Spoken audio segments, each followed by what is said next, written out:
Putin signs the modified Russian nuclear doctrine.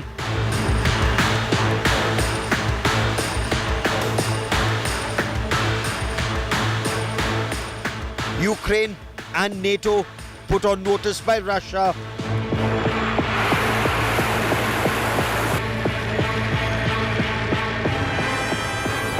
After Biden nod for Ukraine to use long-range missiles, Putin's direct nuke dare to Biden.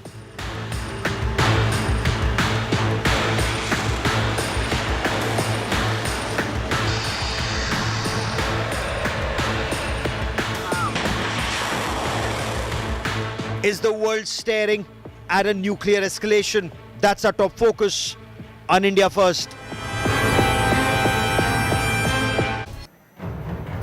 The new Russian doctrine very clearly states any attack by a non-nuclear power supported by a nuclear power would be considered a joint attack, and that any attack by one member of a military bloc would be considered an attack by the entire alliance. This is Russian President Vladimir Putin's stone-cold warning to the Ukraine and to the North Atlantic Treaty Organization members in writing, barely 48 hours after reports emerged that the outgoing US President Joe Biden had given a nod for Ukraine to use longer-range missiles to target deeper inside Russia.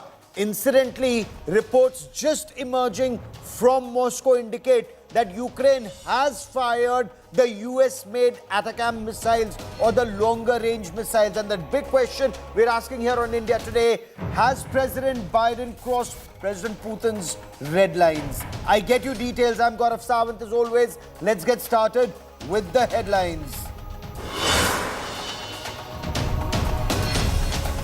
Cash for votes scandal rocks Maharashtra hours before polling. BJP leader booked 9 lakh rupees cash seized so far.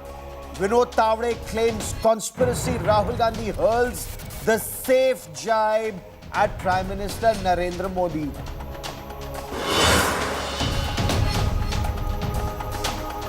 Burqa controversy in Uttar Pradesh ahead of by-elections. Samajwadi Party asks the Election Commission not to check identity cards or faces of burqa-clad women voters. BJP says this is vote jihad.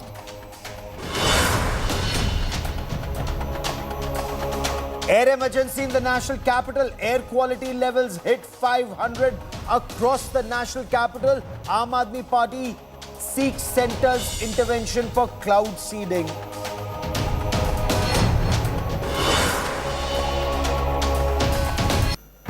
Fresh twist to the Tirupati Prasadam controversy. The Tirumala Temple Board Chief orders non-Hindu staff to seek voluntary retirement or be transferred.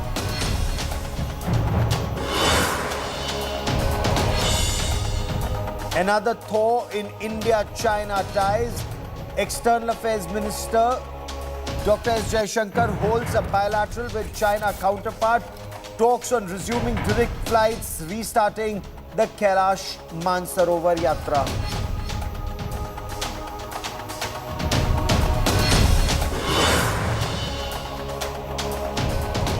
Is there now clear and present danger of the Russia-Ukraine conflict escalating into the Third World War? Barely 48 hours after reports from US indicated that President Joe Biden had given the nod for Ukraine to use the longer-range US tactical missiles deeper inside Russia, President Putin has signed a decree lowering the threshold, authorizing the use of nuclear weapons in the conflict to target either Ukraine or nuclear weapon states supporting it.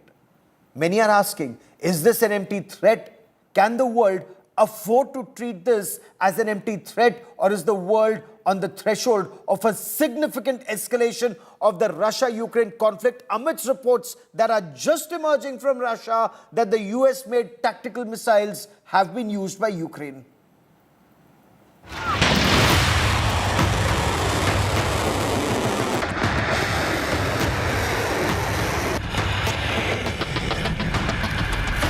Russian President Vladimir Putin has signed the decree specifying the new threshold for Moscow to use nuclear weapons, even in case of a conventional attack on Russia.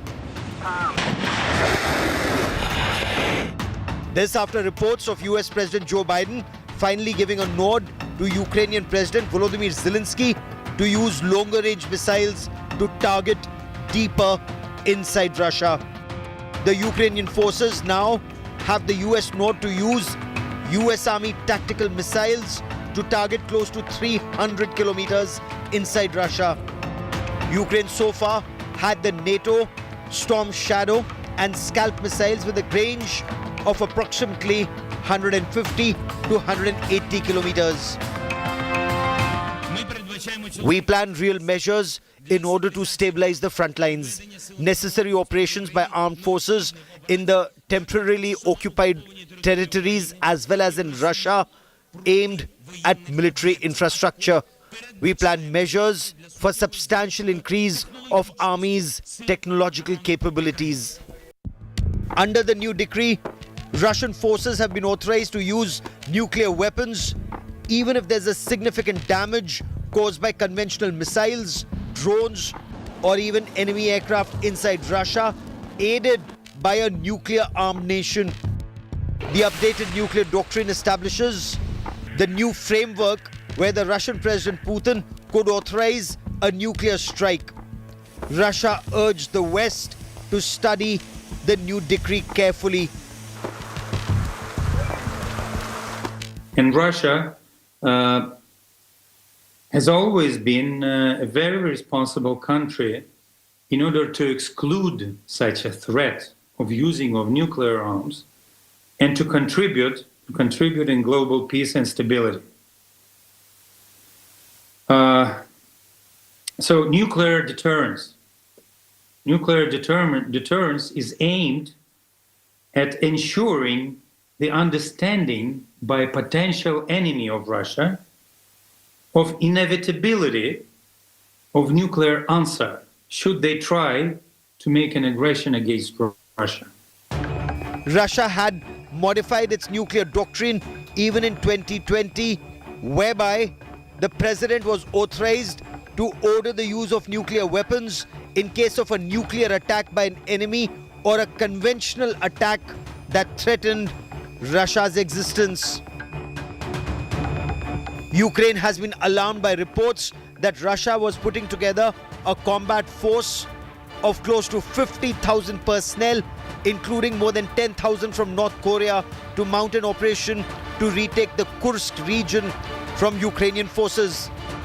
President Zelensky of Ukraine sought American nod for use of longer-range missiles to target Russian forces trying to retake Kursk, as the region is a big bargaining chip in Ukraine's hands for subsequent peace talks and possible territory exchange during negotiations. Bureau Report, India Today.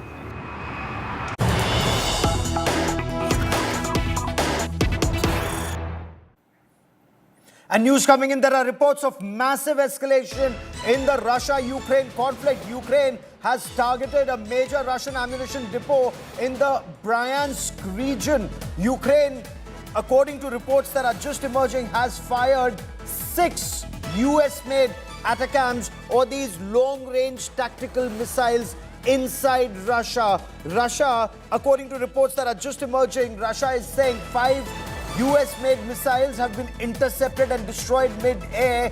1 missile was partially damaged.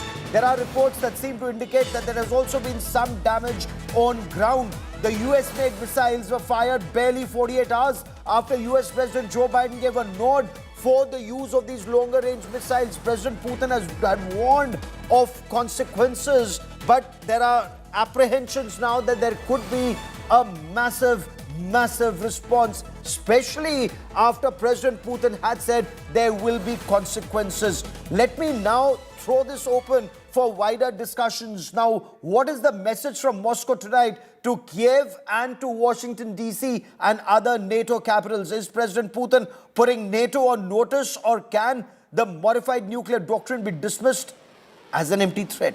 Joining me on this special broadcast is Dmitry Leontev, chief producer Russia TV, who joins us from Moscow. Also with me is Professor Brahma Chilani, former advisor to the National Security Council and a respected strategic affairs analyst here in India. But Dmitry Leontev, if I could come to you first, bring us details of reports that are coming of Ukraine firing 6 US-made long-range missiles into Russia.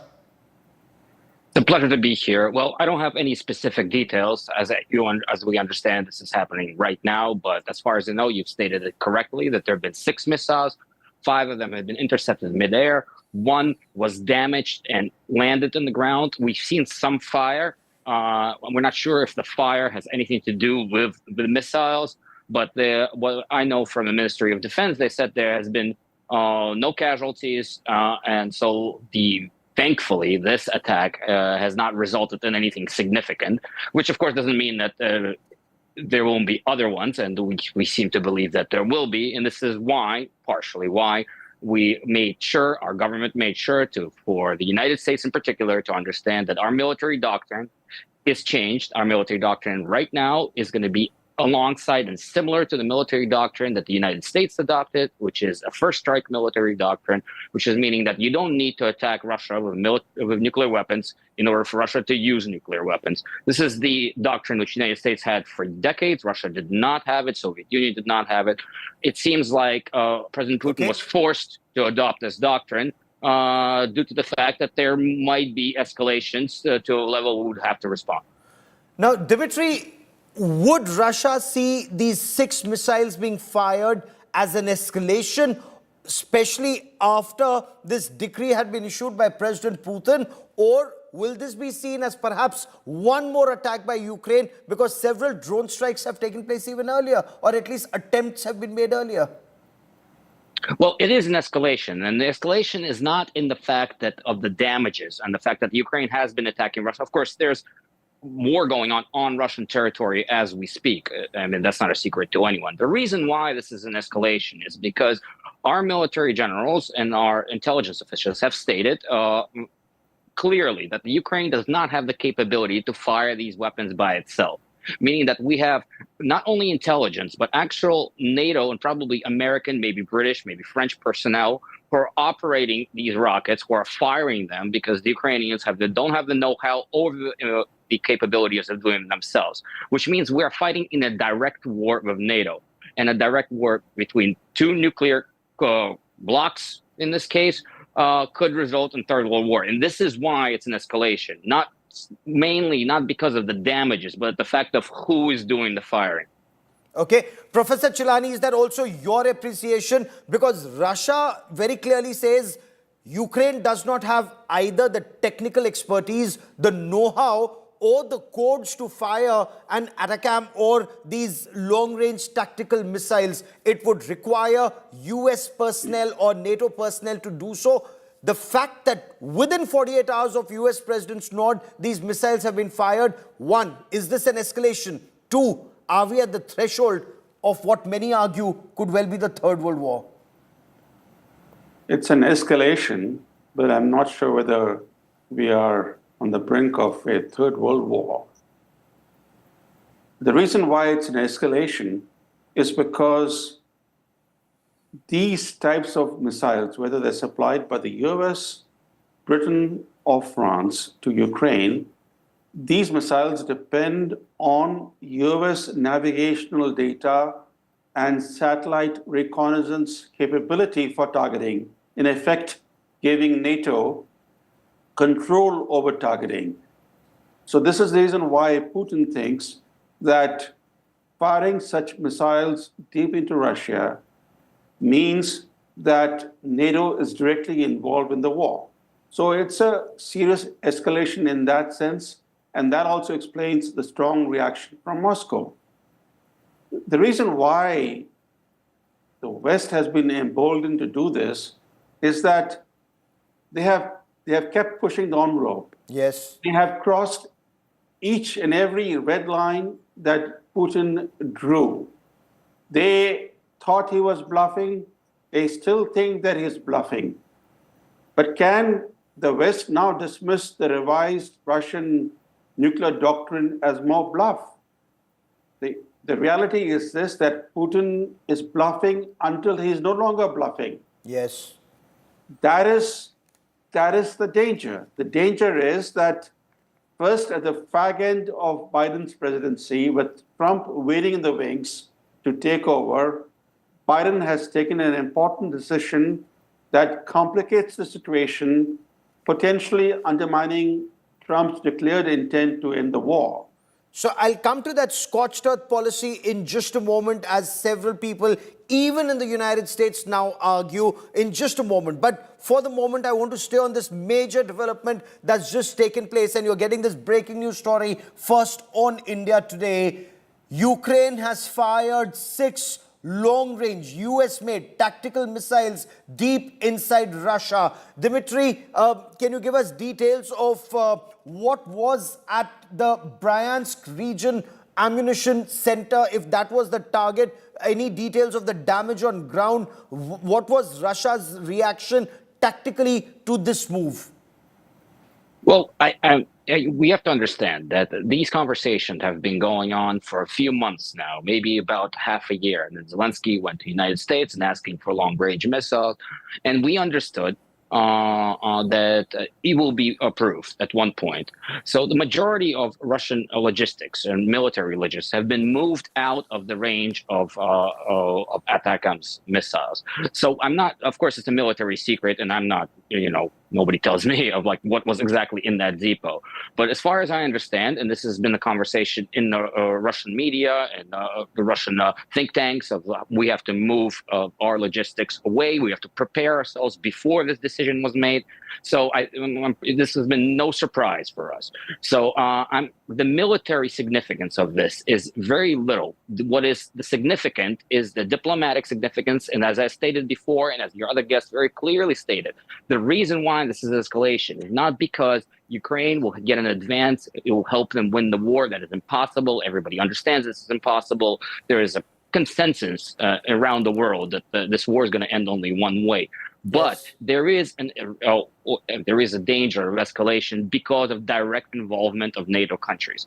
Another thing, I'm sorry not to speak too long. I want to say one thing. You've been stated, and I think we should correct ourselves, that President Biden gave the approval for this. We have received no indication that President Biden gave this approval. The State Department has not stated, not Blinken, not Sullivan, not President Biden. President Biden, the only time he was asked about this was somewhere in the jungle in the Amazon, and we're not sure if he's even aware of what's going on. And this is in particular very dangerous. We are not sure in Russia who's making the decisions in the United States. President Biden was clearly against it for months. What is happening now and who made this decision is a question mark. It's interesting you should point that out, because Professor Chilani, some time back, President Biden was quoted as saying his entire effort is to prevent a third world war. But something like this, and the question that, Dmitry Leontev raises from Moscow is, who is taking decisions in the United States of America? Is it, as perhaps President Trump has also asked in the past, is it President Biden, or is it the deep state of the United States of America, or the arms industry there, Professor Chilani? Gaurav, it's clearly the deep state which is behind this reckless decision. Look at the irony of it. The Democratic Party elites forced Biden out of his re-election campaign because of his cognitive decline. But now they're cheering Biden for deciding to escalate the war in Ukraine. How can a lame duck president, whose cognitive decline has become increasingly apparent, make key decisions about war and peace as he heads for the exit? And more fundamentally, in a military sense, this is not going to change the tide of the war. Yes. But it's going to intensify the conflict, and it'll invite greater Russian punitive strikes on Ukrainian energy and other infrastructure at a time when winter has already set in. This will make things worse for ordinary Ukrainians. Yes. Ukraine is losing the war. Russia controls about 1/5 of Ukrainian territory. And it is also very doubtful because the US has only supplied a small number of these missiles to Ukraine. And it's doubtful that the US has the industrial capacity to supply Ukraine these types of missiles in the numbers that would be required to make a tangible difference on the battlefield. In fact, the Ukraine war has revealed something very extraordinary. It has revealed, it has exposed US military industrial shortcomings, especially an inadequate capacity to restock weapons and critical munitions depleted by supplies to Ukraine. So given those realities, of course, the US is now ramping up its industrial capacity to produce these weapons and critical Larger munitions. numbers, yes. But it'll take a year or two before this new capacity comes online. So I'm very doubtful as to what this military significance of this permission to Ukraine is. It is more designed to undercut Trump's President plan Trump, yeah. to bring an end to this war. And that's the question I was coming to. Does this actually clear the pitch entirely for President Trump 2 months before he enters White House once again? But Dmitry Leontev, what are options right now for President Putin? Because Ukraine has been apprehensive about Russia amassing, according to some reports, close to 50,000 troops, and a large number of those are North Korean troops for an offensive in Kursk, and it desperately wants to retain the Kursk advantage if and when negotiation takes place for a territory exchange. Our government has made it very clear that the idea that the Russian government will exchange any lands with the Ukrainian government at any point is impossible to think of. This is something which is in the minds of only Zelensky, maybe some people who sit there in Washington. I don't know their names. Nobody says it out loud. There is no chance that that's the way that's going to happen. The Kursk operation, although very painful for the Russian people, has been very successful for the Russian war effort. The majority of the main majority of the Ukrainian army has been involved in Kursk. The advancement that the Russian army has made in the Donbass has been much higher, much faster since the Kursk operation began. I don't believe that there is any hurry to retake Kursk at any point.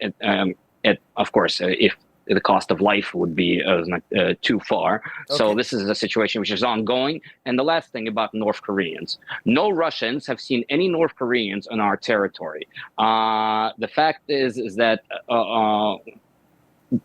Go on. I'm not really sure what the story is and why North Koreans are so scary for Ukrainians, but I don't think there's any issue of the fact of, even if there are North Koreans, I haven't seen them. In Russia, we think it's kind of a joke, but any people who come to our country to fight on our territory in Kursk is I don't know why Zelensky would be concerned of it. I don't think it's any of his business who is fighting on our territory. Okay, I will let that be the last word on this part of the show, and we'll be tracking the story very closely. Professor Chelani and Dmitry Leontev for joining me here on India Today. Many thanks. I now want to quickly shift focus and take you to Brazil. Prime Minister Narendra Modi is playing a key role in shaping international diplomacy at the G20 summit in Rio. From strengthening ties with major powers to advancing India's strategic partnerships in a series of bilateral meetings, Prime Minister Narendra Modi, his meetings have set the stage for new collaborations in trade, in defense and technology. And do keep one thing in mind that's being emphasized repeatedly, even in Rio. Prime Minister Narendra Modi is now one of the tallest leaders on that international stage, having won 3 elections, one after the other. We bring you this ground report.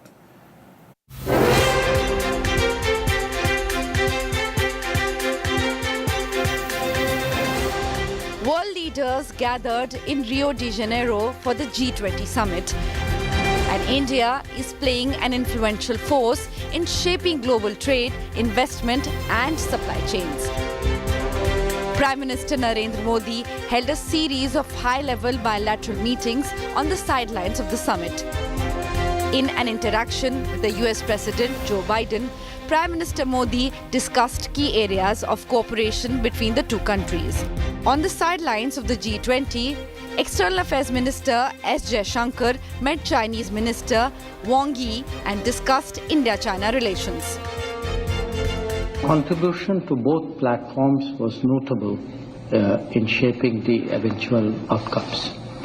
But it was a reminder to us of the importance of our two countries in international politics. It was also, Excellency, an equally significant testimony of why our bilateral relations are so important. With Italian Prime Minister Giorgia Meloni, Prime Minister Modi focused on strengthening ties in defence, security, trade and technology.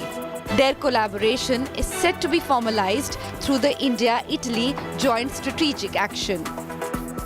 Prime Minister Modi also met with French President Emmanuel Macron, where they reviewed progress on initiatives launched during Macron's January visit to India. Modi also congratulated Macron for France's successful hosting of the Olympic Games and Paralympics this year. Key discussions also took place between Prime Minister Modi and UK Prime Minister Keir Starmer.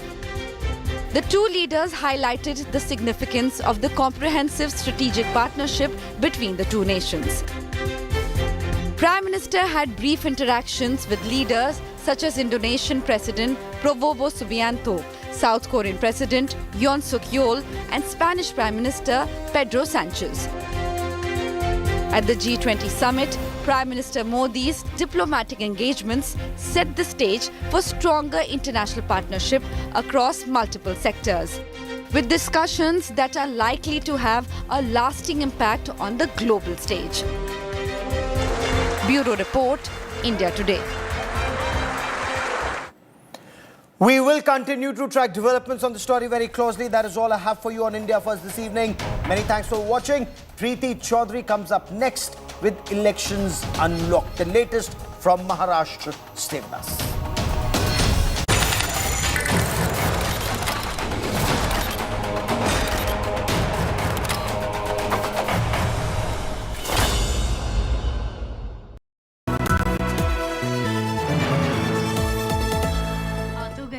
जाओगी कैसे? Hello, मैं आ रहा हूँ। भगा कर ले जाऊंगा। Security! भाग गए, पकड़ो उनको। हेलो! बोला था ना, भगा कर ले जाऊंगा। एक हिंट तो देते? हिंट? बड़े आराम से। Motorola Razr 50 Ultra comes